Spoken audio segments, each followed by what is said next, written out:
Hello and welcome friends. आज बात करते हैं इंडिया के दूसरे दिन की बैटिंग के बारे में। नागपुर टेस्ट का दूसरा दिन आज खत्म हुआ और मुझे काफ़ी दिनों बाद बड़ी खुशी हुई इस बारे में कि इंडिया के बैट्समैन ने बैटिंग काफ़ी अच्छी की। अब बहुत से लोग ये कहेंगे कि इसमें क्या अच्छी बैटिंग की, मतलब पूरे दिन भर में कुछ कितने रन बनाए, 280 सॉरी 321 पे 7 विकेट स्कोर है, उसमें से 77 रन कम थे तो 240 रन बनाए। लेकिन केएल राहुल के अलावा बाकी सारे बैट्समैन जो थे किसी ने भी कोई उल्टा सीधा शॉट मार के आउट नहीं हुआ। मतलब आप शुरुआत से ही अगर बात करें तो जैसे Ashwin actually as a night watchman he was wonderful. Night watchman का काम एक तो शाम को जिस रात को वो आए बैटिंग करने उस टाइम उनको अपना विकेट बचाना था, और नाइट वॉचमैन का एक जो दूसरा सबसे इम्पोर्टेंट काम होता है कि अगले दिन सुबह आके जल्दी विकेट ना देना। तो उन्होंने जो 42 रन्स की पार्टनरशिप रोहित शर्मा के साथ की, मतलब वो काफ़ी रिमार्केबल थी। हालांकि हम जानते हैं कि अश्विन कैपेबल हैं और वो इससे ज़्यादा भी रन बना सकते थे, लेकिन जिस तरह की पिच थी तो उस पे ये कंट्रीब्यूशन अश्विन का बहुत अच्छा था कि शुरू के ऑलमोस्ट 1 घंटे तक उन्होंने कोई विकेट नहीं करने दिया, क्योंकि अगर आते साथ ही अश्विन आउट हो जाते तो यू नेवर नो कि 2 विकेट आगे और चले जाते, जैसा कि बाद में हुआ भी कि पुजारा और कोहली बहुत जल्दी जल्दी क्विक सक्सेशन में आउट हो गए। अब पुजारा का जो विकेट गया है, पिछले काफी दिनों से पुजारा के ऊपर काफी क्रिटिसिज्म हुआ है उनकी स्ट्राइक रेट को लेके।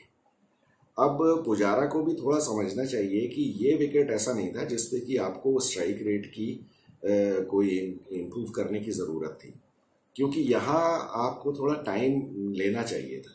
अगर पुजारा ये सोच के आते कि मुझे अपना विकेट नहीं देना है और एक जगह में खड़ा रहूंगा, तो मेरे ख्याल से 45-50 का स्ट्राइक रेट भी पुजारा के लिए बहुत होता वो। लेकिन 60-70 बनाने के चक्कर में जैसा कि उन्होंने बांग्लादेश में किया था, वो शायद क्राउड का प्रेशर थोड़ा ज़्यादा हो गया है पुजारा के ऊपर। लेकिन कभी कभी इतने सीजन बैट्समैन होके भी ये लोग भूल जाते हैं कि कंडीशंस की रिक्वायरमेंट क्या है।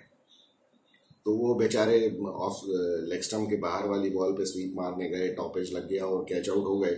वो बॉलर ने भी लाइफ में कभी नहीं सोचा होगा कि उसको इस बॉल पर विकेट मिल जाएगा। और फिर उसके बाद ये देखिए आपकी विराट कोहली। अब विराट कोहली का भी इतना बैड लक है बेचारे का कि वो जिस बॉल पे आउट हुए, मतलब उसको तो सिवाय बैड लक के और कुछ कहा ही नहीं जा सकता। तो 25,000 इंटरनेशनल रन्स जिसने बनाए हो और वो इस बॉल पे आउट हो जाए तो बेचारा अपनी किस्मत को दोष देने के अलावा कुछ कर नहीं सकता है। हालांकि उनकी अपनी अलग वीकनेसेस हैं, ठीक है। पिछले कुछ दिनों से वो इस तरह से आउट हो रहे हैं कि कभी कभी हो जाता है ऐसा अच्छे बैट्समैन के साथ भी। अब जैसे बांग्लादेश में भी आगे जाने वाली बॉल पे पीछे खेल गए और पीछे जाने वाली बॉल पे आगे खेल गए, इस तरह से हो जाता है, ठीक है।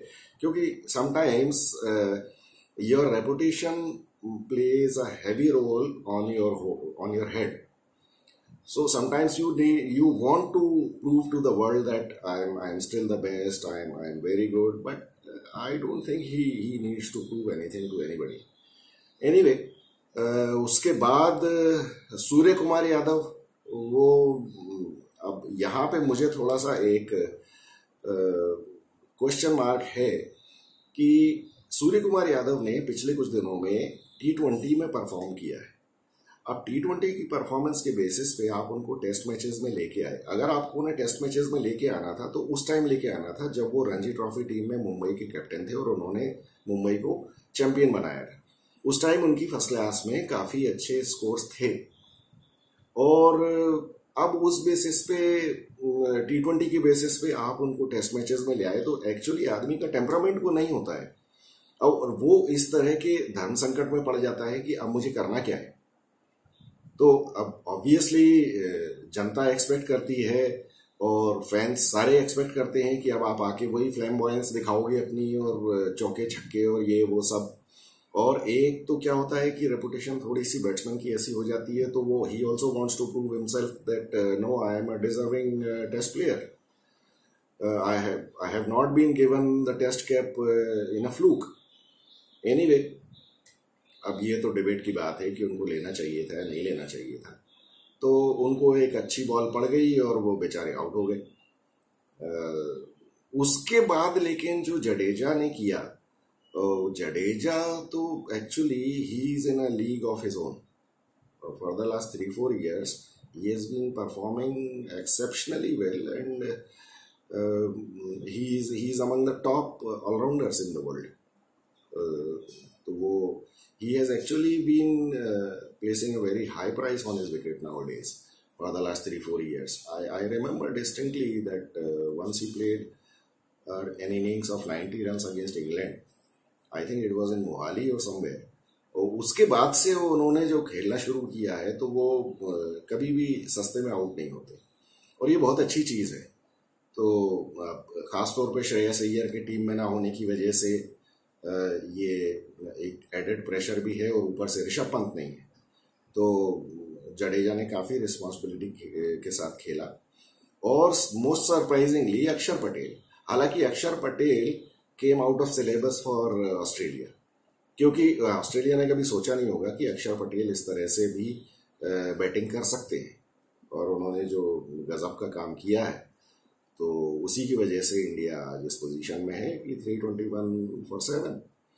और एक टाइम तो ऐसा था कि 5 विकेट 168 रन पे गिर चुके थे, और उस टाइम कुछ भी हो सकता था. अगर 2 विकेट और चले जाते, रोहित उस टाइम आउट हो जाते, या जडेजा नहीं टिक पाते, तो हो सकता है कि इंडिया भी 225 पे ऑल आउट हो जाती, और फिर तो इंडिया को लेने के देने पड़ सकते थे. रोहित शर्मा मुझे लगता है कि शायद थकावट की वजह से आउट हो गए. हालांकि पैट कमिंस ने टी के बाद बहुत अच्छी बॉलिंग की, पहली बार मैच में उन्होंने अच्छी बॉलिंग की. और टॉड मर्फी, वो जो यंग बच्चा है ऑफ स्पिनर, तो मुझे लगता है कि नेथन लायन से ज़्यादा बेटर बॉलिंग करने का एक रीज़न ये है कि शायद उन्होंने फ्लैटर ट्रेजेक्टरी की बॉलिंग की, और थोड़ी स्पीड ज़्यादा थी उनकी. तो इस वजह से बैट्समैन को टाइम थोड़ा कम मिलता है. और नेथन लायन ने जो किया, अब अगर वो फ्लाइट भी दे रहे हैं तो उनका कुछ बॉल्स उनकी स्पिन हुई, लेकिन वो इतनी कम स्पीड से हुई कि बैट्समैन के पास टाइम बहुत ज़्यादा था. तो इस वजह से मुझे लगा कि शायद टॉड मर्फी को ज़्यादा सक्सेस मिली, और अगर नेथन लायन भी शायद थोड़ी तेज़ बॉल करते तो उनको कुछ फ़ायदा हो सकता था. और at the end of the day तो उनकी हालत इतनी ख़राब हो गई थी. एक तो ऑस्ट्रेलिया ने सिलेक्शन में इतना बेकार काम किया है कि 4 ही बॉलर्स खिलाए. अब 4 बॉलर्स आप खिलाएंगे तो, और उसमें से 2 फास्ट बॉलर और 2 स्पिनर, और 2 स्पिनर दोनों ऑफ स्पिनर खिला लिए. मेरे ख्याल से इनको एक एस्टन अगर जो लेफ्ट आर्म ऑर्थोडॉक्स स्पिनर है, उसको तो खिलाना ही चाहिए था. क्योंकि अब आप देखिए, ये इन लोगों ने इतना कॉन्ट्रडिक्शन किया है. जब ये दुनिया भर का प्रोपेगेंडा कर रहे थे कि विकेट में वो पैच है और ऐसा है वैसा है, और लेफ्ट आर्म स्पिनर के लिए एडवांटेज होगा क्योंकि वहां रफ है, और आपने खुद लेफ्ट आर्म स्पिनर ही नहीं खिलाया, तो ये इससे बड़ी गलती और आपकी क्या हो सकती है. तो खैर, Australia have themselves to blame, and they are responsible for the position they are in. First of all, they messed up their batting, जो कि उनको कुछ करने की ज़रूरत नहीं थी. वो थोड़ा ढंग से अगर कुछ 250-300 रन बनाए होते उन्होंने, तो मैच इवनली पॉइज होता. अभी तो हालत ये है कि 140 रन की लीड इंडिया की हो गई है, और अगर ऑस्ट्रेलिया ने कुछ सेंसिबली बैटिंग नहीं की, जो कि वो कर सकते हैं, बहुत अच्छी तरह से कर सकते हैं, तो ऑस्ट्रेलिया को लेने देने पड़ जाएंगे. हो सकता है इनिंग्स डिफीट ही हो जाए, क्योंकि अभी तो 3 विकेट बाकी हैं, और जडेजा और अक्षर पटेल तो आउट होने के मूड में दिख नहीं रहे. और वो तो आके बिल्कुल एक्चुअली ये जो 8वें 9वें 10वें नंबर की बैटिंग में जो रन बनते हैं, ये फिजिकली से ज़्यादा मेंटली टॉर्चर कर देते हैं फील्डिंग साइड को, क्योंकि वो एक्सपेक्ट नहीं करते हैं कि यहाँ से इतने रन बन सकते हैं. और जब ये बनते हैं तो वो फ्रस्ट्रेशन बढ़ता चला जाता है, और ये फ्रस्ट्रेशन सबसे ज़्यादा बढ़ता है जो कि ऑपोजिशन साइड के बैट्समैन होते हैं, जैसे Steve Smith, David Warner, Labuschagne. इनका तो खून खौल रहा होगा इस टाइम की ये क्या हो रहा है। और उस चक्कर में क्या होता है कि कभी कभी अगले दिन जब इनकी बैटिंग आती है तो ये नहीं कर पाते। तो देखते हैं क्या होता है। अभी बहुत से लोग पूछ रहे हैं कि एक अच्छा स्कोर क्या होगा, कितनी लीड होनी चाहिए। अब कितनी लीड होनी चाहिए ये इतना बेकार का क्वेश्चन है कि अगर मेरे हाथ में हो या मैं कंप्यूटर पे क्रिकेट खेल रहा हूं तो मैं तो कहूंगा 400 रन की लीड होनी चाहिए। मतलब कल और दिन भर इंडिया खेलती रहे, बट क्या ये पॉसिबल है क्या? तो जो हमारे हाथ में नहीं है उसके बारे में बात करने का कोई फायदा नहीं है। वो देखते हैं कि कितने रन की लीड होती है, उसके बाद देखा जाएगा। और फिर अगर थोड़ा सा सेंसिबली ऑस्ट्रेलिया ने बैटिंग की तो ऑस्ट्रेलिया भी फाइट पुट अप कर सकता है। हो सकता है कि अपनी हार को थोड़ा डिले कर दे, 5वें दिन तक ले जाए, क्योंकि हार तो उनकी दिख रही है। अब वो कैसे हारते हैं ये उनके ऊपर है, कितना हार को डिले कर पाते हैं। क्योंकि देखिए, अभी 144 रन की लीड है इंडिया की। अभी मान लीजिए 200 रन की लीड कर देते तो ऑस्ट्रेलिया को कम से कम तीसरी पारी में 400 रन बनाने पड़ेंगे, जिससे कि एक थोड़ा सा डिफेंडेबल टोटल दिया जा सके इंडिया को, जिससे कि इंडिया को चौथी पारी में 200 रन तो कम से कम बनाने हो। हालांकि वो 200 रन बहुत भारी पड़ सकते हैं, इसलिए इंडिया की कोशिश होनी चाहिए कि जितने ज्यादा से ज्यादा रन अभी पहली पारी में स्कोर कर लें और उसके बाद ऑस्ट्रेलिया की लीड को कम से कम करने की कोशिश करें। बाकी क्या होता है ये हम देखते हैं कल। तो I look forward to meeting you tomorrow. Thank you so much.